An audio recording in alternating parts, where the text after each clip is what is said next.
Hey, welcome to the Idea of podcast. There's a whole introduction. You know what it is, the place where nuance and something and something and something. But look, I've tried to record this episode no less than 57 times in three different locations. First, 44 times, I didn't know what I wanted to say. I was nervous. I was anxious. I kept losing my train of thought. I didn't have a train to catch in the first place. And it was just a mess. The last time, the 54th time, I decided to do it for my phone and the app. I was on a roll talking for a good 45 minutes, making points, being inspirational, being wise, all that good stuff. And then I looked at my phone and I saw that only 15 minutes had been recorded and 0% had been processed. So I couldn't even pick up from where I left off. So we're just going to jump right into it. Today is a Idea of Bassey episode. A couple of weeks ago, Mike had his own episode. And what we decided is that because we want the episodes out on Wednesdays without fail, if either one of us are too busy or um, or there's just some sort of scheduling conflict, the available person will hop on and do a solo episode just talking about what they want, whatever it is that they want. And I keep saying we, but it's mainly Mike because he's the technical guy. I just show up and turn my mic on, which is probably why I was struggling to do this earlier. And during that struggle, I actually had like a bit of I won't say meltdown, but a bit of a moment where I had like a lot of anxiety around doing this by myself. And it made me think about the fact that there was a time where I was completely fearless. I don't know if you guys have seen the butterfly effect challenge on TikTok. And a lot of people are doing it wrong because, it's one of those that word doesn't mean what you think it means. But people were using it to tell these really cute stories about how they met their partners. And I did one talking about all the steps and circumstances and magical thinking that brought me from my little off-campus house in Baltimore to living in Brooklyn and being a full-time poet, performance artist, touring artist, all that good stuff. And it was a long video.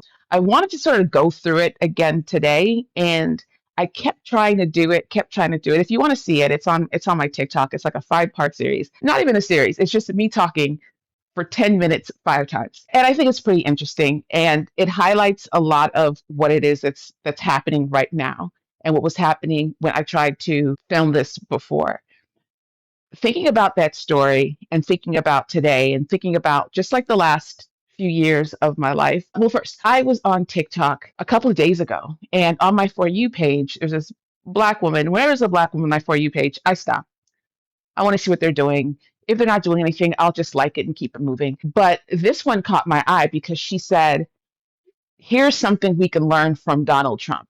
And I was like, what? What do you mean? And I actually, you know how you get your thumbs ready to type fast, like, all right, I'm about to destroy this black MAGA.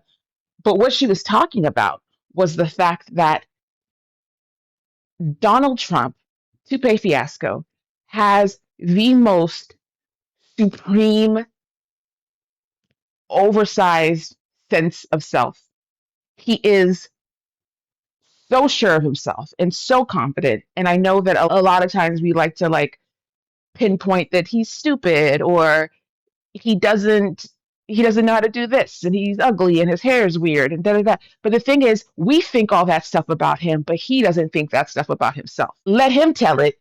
He is 6'3", muscle, not an ounce of fat on him, full head of hair, the most gorgeous person in the world, the most personable, charismatic. You want to be around him. He, the way he sees himself is different than how we see him. And he couldn't care less about how we see him. He moves through the world only fixated on the way that he sees himself. And when she like broke that down it really kind of gave me this like, oh, because the conversations that he's having with himself are not the conversations that other people are having about him. And I think about people who are infinitely more intelligent, infinitely more charismatic, infinitely more good looking and personable and kind and every positive attribute you can think of. And they don't think that they are. And so they move through the world the way that he should be moving through the world. But instead, he moves with such supreme sense of self and a command of that sort of future projecting of what it is that he wants. He gets whatever he wants, and it's baffling to me until you realize that he gets whatever he wants because he walks around like he's already has it, which is why he's always shocked when like, what do you mean? What do you mean I can't? What do you mean I didn't? And I thought about it too because it's like when I was having these technical difficulties earlier, I kept getting more and more anxious.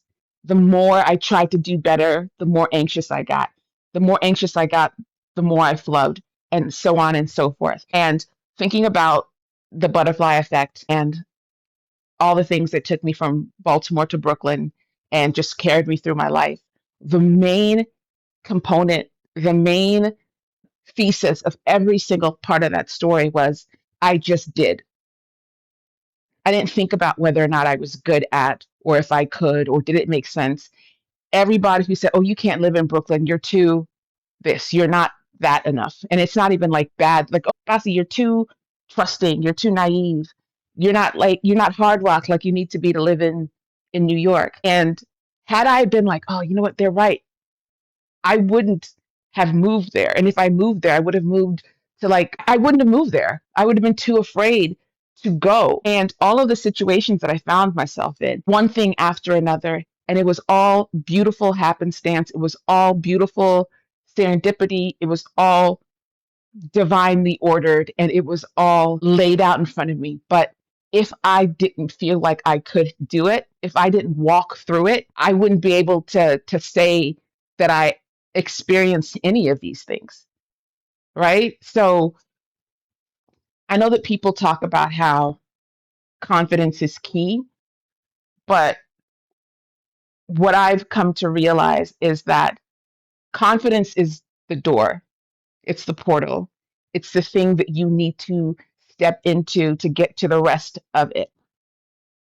Y'all know that I'm a mental health advocate. And one of the things that's been so frustrating over the last couple of years, watching mental health awareness take this mutated form, is that so many people believe that the diagnosis is the destination. You get to a diagnosis or you self diagnose and that's it, you're good to go. As opposed to the diagnosis is just part of the journey. The destination is living the rest of your life as healthy as you possibly can. That's the diagnosis of the journey. It shows you how to keep moving, what path to take, what to sidestep, what to include in your journey, but it is still just part of the journey. And I feel like that's what confidence is. So you can go and listen to me yap about my journey on TikTok, but something that caught me was that I just never said I can't. I never said I didn't. I never said that I couldn't. I was hired as a personal assistant because I was on the elevator laughing and joking with some random person who ended up being the president of the company, of this entertainment company. I've always wanted to work in entertainment. He hired me as the CFO's personal assistant, but I was terrible. I'm nobody's personal assistant. I can't even, I'm not good at personally assisting. Can't do it. But I did do it.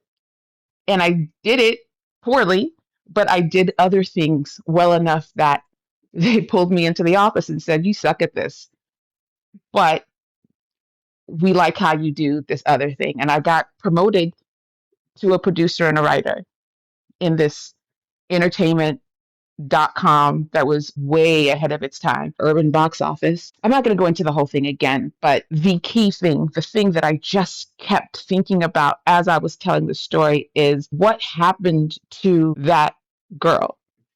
What happened to the person who didn't even think about it, just said yes, or just jumped in and let the net find her? That used to be my motto: leap and the net will find you. When did I stop leaping? It wasn't after I had E, because I was still leaping and being caught well into it. And I feel like I've had this conversation in different ways on the podcast, and I never wanted to turn into a to like this therapy session where I'm trying to figure myself out, because I'm not trying to figure myself out. I know who I am. I just forgot what that means. I forgot what it means to be Bossy Ikby. I know that's who I am. I see it. I know who I am. I just don't see myself the way I used to see myself. When I was at the dentist earlier today, I was watching. What was I watching? Either I was watching or I was thinking. I don't know. Same thing. But imagine someone talking to someone else the way that you talk to yourself. This goes back to the whole Tupe Fiasco thing. Like if I heard a child, if I heard a parent or an adult tell a child, I liked you better when you were younger. You were easier to love when you were younger. You were more talented when you were younger. Now you're 7 and I couldn't be bothered. You have opinions. You're not the person that I thought you would be when you were a baby. So I prefer the baby. Imagine if someone was telling their partner, I liked you better before you got fat. I liked you better before you lost your hair or lost your job or lost your foot. I don't know. I liked you better. It's one thing to feel that, to feel like you have to find another way to love somebody once the thing that you think you loved about them is gone. That's normal. Not everything's normal, but that's human nature. That's how we survive the world, by adapting and shape shifting and learning to expand our capacity to exist. We don't get stuck. And we sure as hell don't tell other people that their stuckness is affecting them. So why would I have that conversation with myself? Why would I always go back and think about how much better I was and all the things that I did and all the places that I went and all of this, that, and the third, living in the past when past me doesn't exist and she couldn't exist. Going through this story, and I urge you to go and look at the TikTok series. Going through these stories, there is absolutely no way any of the stuff that happened could be recreated.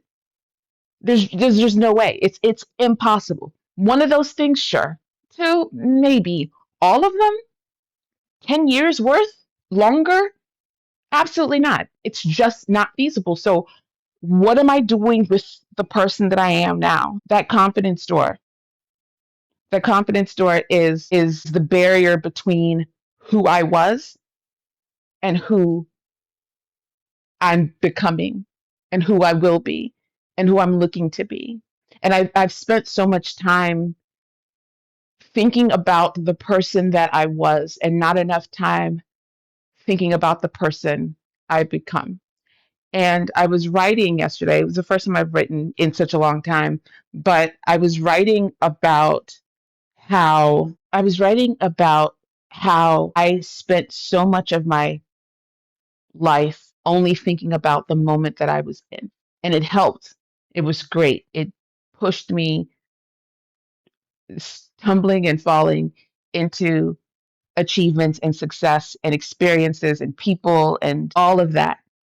But what I also had to realize is I lived that way because I didn't think that there was anything left. I never expected to be around as long as I am. And so I never prepared for it. So once I became aware of my mortality, once I became aware of the fact that I am middle aged and I am the person that I swore and worked hard not to become, or the situation, I'm not going to say the person, but the situation, but I let that situation weigh on me and become part of what made me. It lives on my skin. And that's not the way that I survived this life. I didn't survive this life ordinary. I didn't survive this life acquiescing to the worst parts of myself. If anything, I spent so much time trying to disprove that to myself and to others, and I was successful at it. So the moment I stopped seeing myself and started looking at myself the way that I would look at other people, because I'm very judgmental. And that's another thing. Like I'm a triple Leo, quadruple if you count five houses. And I don't really subscribe to astrology. I just think it's interesting. But when you read anything that has to do with the Leo, that's me. That is me. That is me. It's not who I recognize now. I don't know if that makes sense. When I look at that, I recognize the person who would do things like that, as opposed to the person now who wouldn't just move to another city, wouldn't just meet somebody randomly or see somebody on TV and be like, who's that? Find out who they are. And now we're together. This happened twice. It was a long time ago. But I just knew I was her. What the kids say, him. I was her. I was that girl until I got afraid, until I started doubting myself. And like I said, looking at myself the way that I would look at other people because I'm judgmental. Not really. I wouldn't say anything to them, but I noticed things. I'm the person, this is a little segue. When someone's like, oh, it doesn't matter, nobody's watching me. I'm watching. I see it. I saw you trip. I saw you float that line. I saw you drop that thing. I saw it. And so because I see all of that, because I'm so hyper vigilant for other reasons, I think everybody else is. And I think everybody else is seeing the things that I see. And my cousin has actually showed me that that is not the case. I'm like, how do you not see it? How do you not see that he is terrified of his mom? How do you not see that he uses humor to mask the fact that he is really, really struggling? Like, how do you not see that? But if I have any superpower, and I have plenty, it might be that. What was I talking about? I'm thinking, I keep saying that I'm thinking, but I am thinking. I remember early days of Facebook when I was so impressed with myself. I was so impressed with myself. Anything that I did, I was like, look what I just did. And I look now and I don't see that. And I think that as I head into my birthday's in 2 months. No, August. Is that 2 months? Whatever. I don't want to spend the next 10 years the way that I spent the last 10 years. Definitely not the way I spent the last 5 years. Um, that whole COVID thing. One day we're going to really recognize the toll that it took on people. And by people, I mean me. I mean me. It's really cliche to say that you need to be kinder to yourself or treat yourself the way that you want to be treated. Like, would I accept what I say to myself or think or don't think? Actually, that is actually more the problem. I am not a self degrading or I don't think badly of myself, but I don't think about myself as much as I should. I don't think about not as much as I should. The way I used to, I think about myself all the time, but not in the way that builds me. I think of myself in ways that flatten me, in ways that box me in, boxes that I put myself in, that I'm too scared to move. I don't know, was it Dumbo or something? There's like the whole thing where you chain an elephant or a dog, let's say a dog. I don't know anything about elephants. Speaking of elephants, little one, no, okay, we're not talking about Louis. Focus, boss, focus. You chain up a dog and they're chained with these strong, heavy chains and they cannot move. And they're trying and they're trying, they're trying. And then you can just see their will going down. And so you switch out the heavy chains for like little chains. Like if they tried as hard as they were trying initially, they could maybe break the chains. They could maybe, break out of it. But they start trying a little less and you keep replacing the chain. And then suddenly you see this dog, this ferocious beast with a little string around one of its legs that it could easily break, but because you have broken that, was it an elephant? I feel like this makes more sense when it's an elephant. Was that Dumbo? Anyway, there's a chain around the dog or the elephant, and they could easily break free. But because you have broken them down, or not you, I don't know what you did, but the person. Why would somebody do that though? Now that I'm thinking about it, the dog I understand because dogs. But then why would you break the dog and make it okay? Stay on course, Bossy.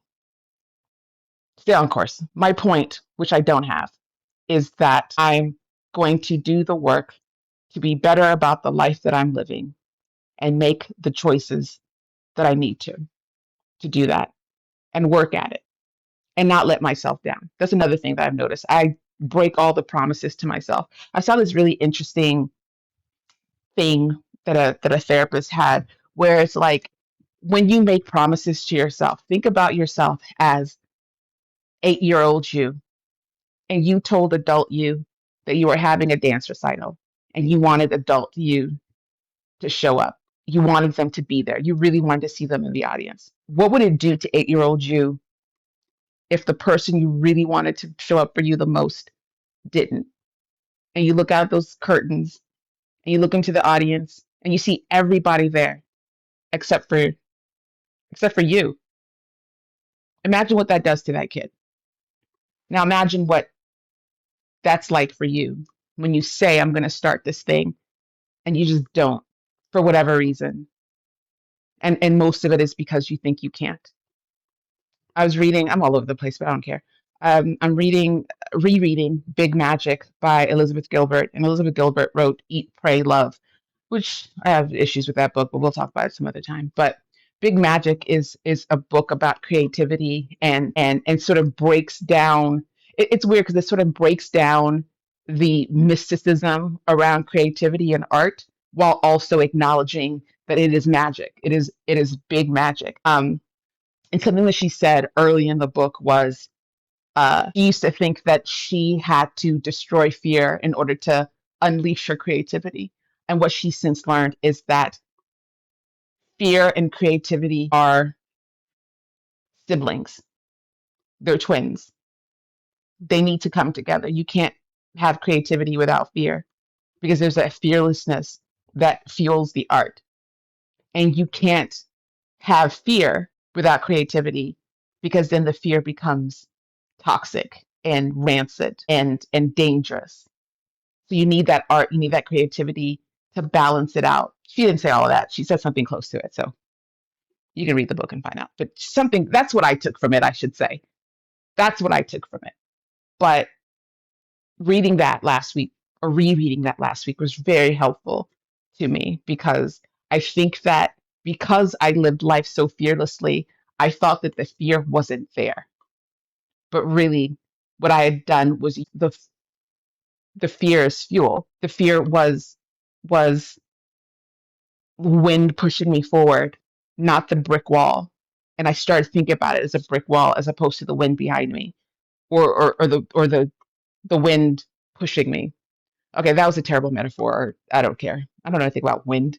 I remember I keep thinking about early social media. I don't go out. I don't do much these days, but I used to fuck fear, love anyway. That was that whole it's not a poem. That whole thing, that was what I believed about myself. I believed wholeheartedly in all of that. And I forgot. I don't know what made me forget, but I do know what made me remember. And the fact that I remember to me is just as important, if not more important. Last thing before I go.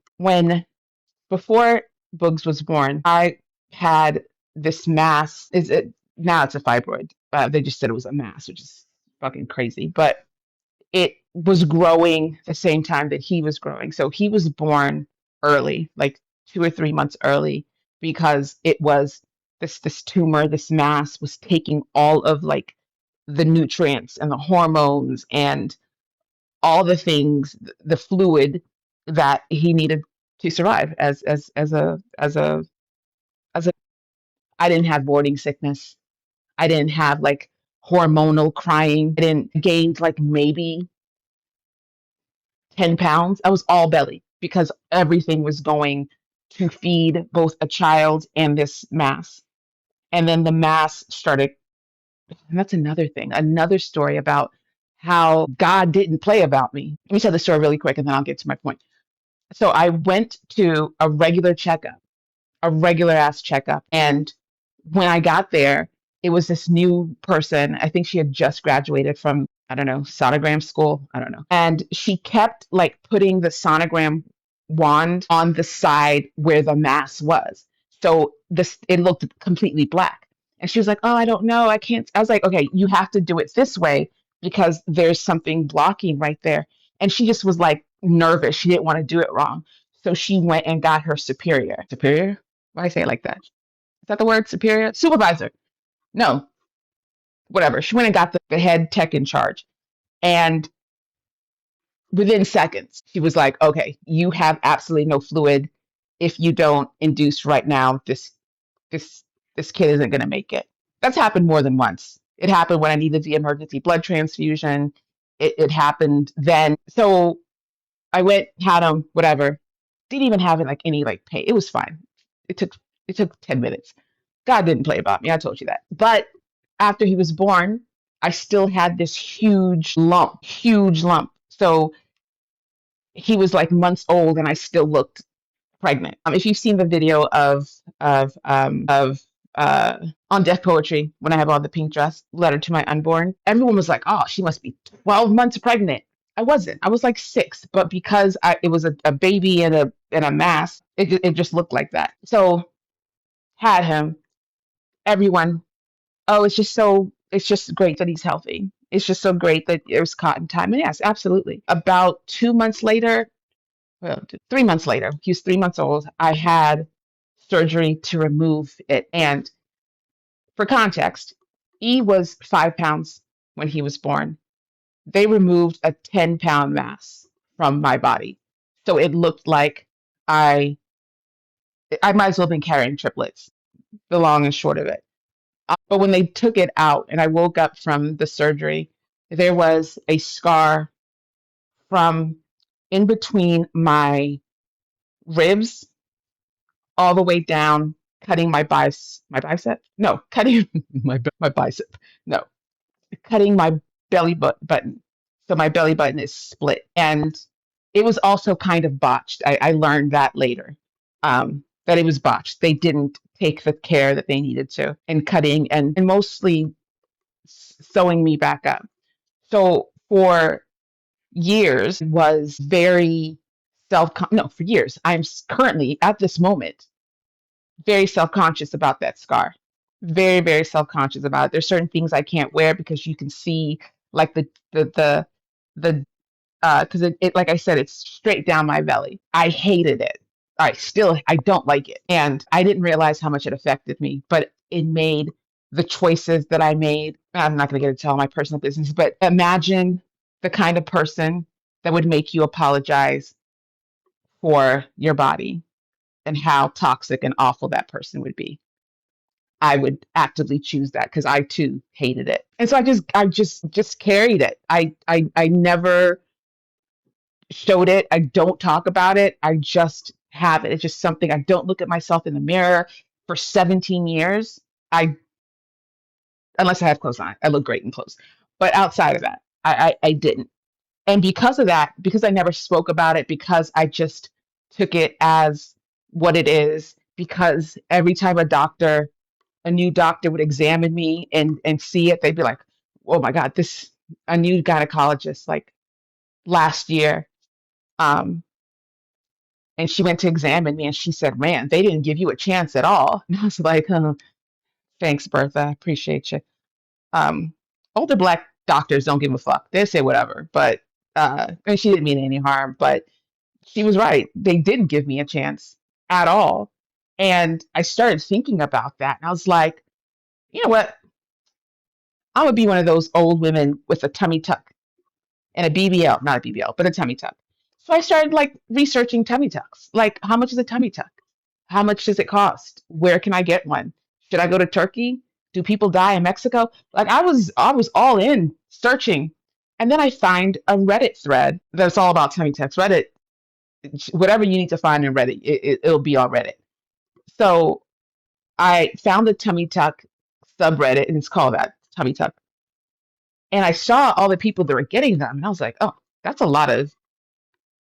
I don't have any skin. Like that's a lot of skin. Like how are they gonna? Are they gonna like balloon stretch it and then cut it? Like what's? I was trying to figure out how that's gonna work, especially because the incision is vertical and not horizontal like it usually is. So I just couldn't figure out how it was working. And I made an account because I had questions.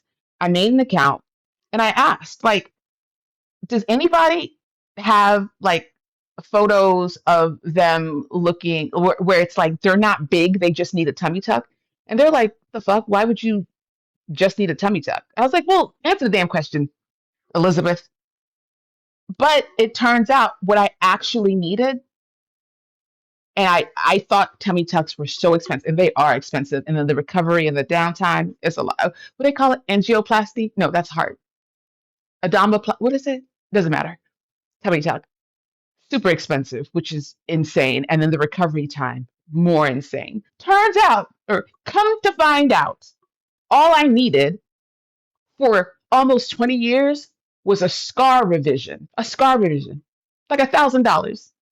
You go in, they open you up, and then they sew you back up properly, where it's even and not like this weird butt on my front looking thing. That's all.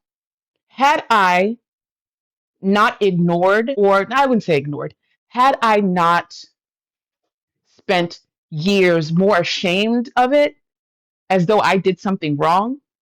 But the thing is, too, here's what happens to women. I'm sorry, I'm supposed to leave, but here's what happens to women. They want you to be grateful for things that you have every right to be upset about. It's my body. I get to be upset with my body. Don't tell me that it was a miracle. Don't tell me that it carried life. Don't tell me that thing could have killed me. I don't care. I'm alive. I'm right here, and I hate it. What you liking my body has nothing to do with me. It has nothing to do with me. So I spent so much time hearing it's a miracle. Isn't it a miracle? It's so miraculous. God doesn't make mistakes. Oh my God, you survived that? That's miraculous. It's a miracle. Divine. Praise God. Won't he do it? Will he? Won't? That's all I was hearing. So I was like, okay, well, I guess this is just it. It's a miracle. Nobody wants to hear anything else. Had I not decided that I didn't want to live like that anymore, I wouldn't have known that all I fucking need is a scar revision surgery.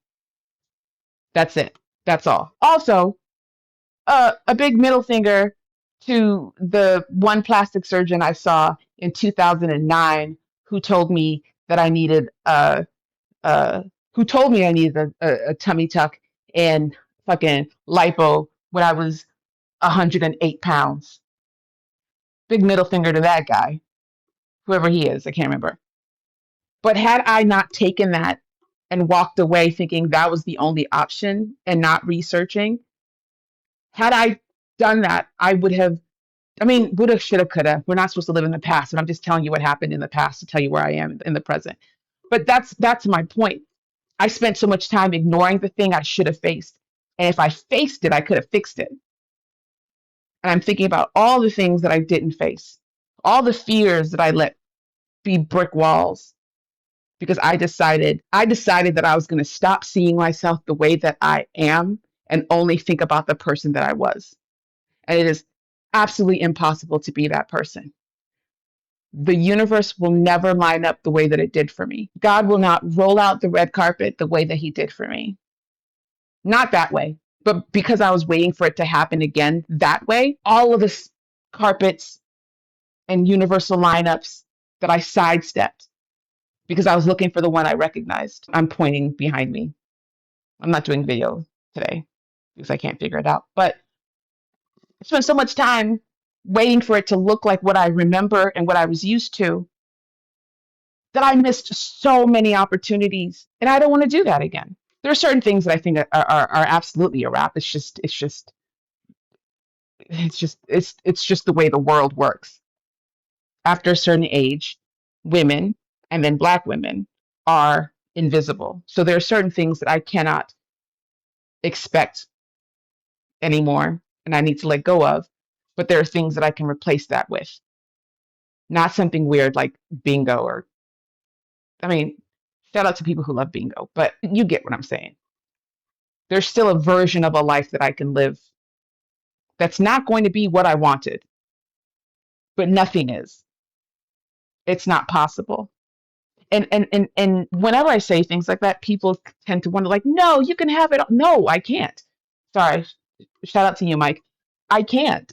And that realistic thing, I think, was the catalyst. I have books. I'm not gonna write another book.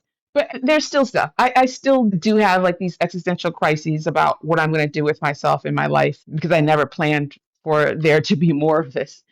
Girl, I am a good 20 years past my expiration date. So I just got to make yogurt. That was a fly analogy or metaphor if I had executed it right. But I just thought about the fact that it was a metaphor. No, check it. I'm going to say it again.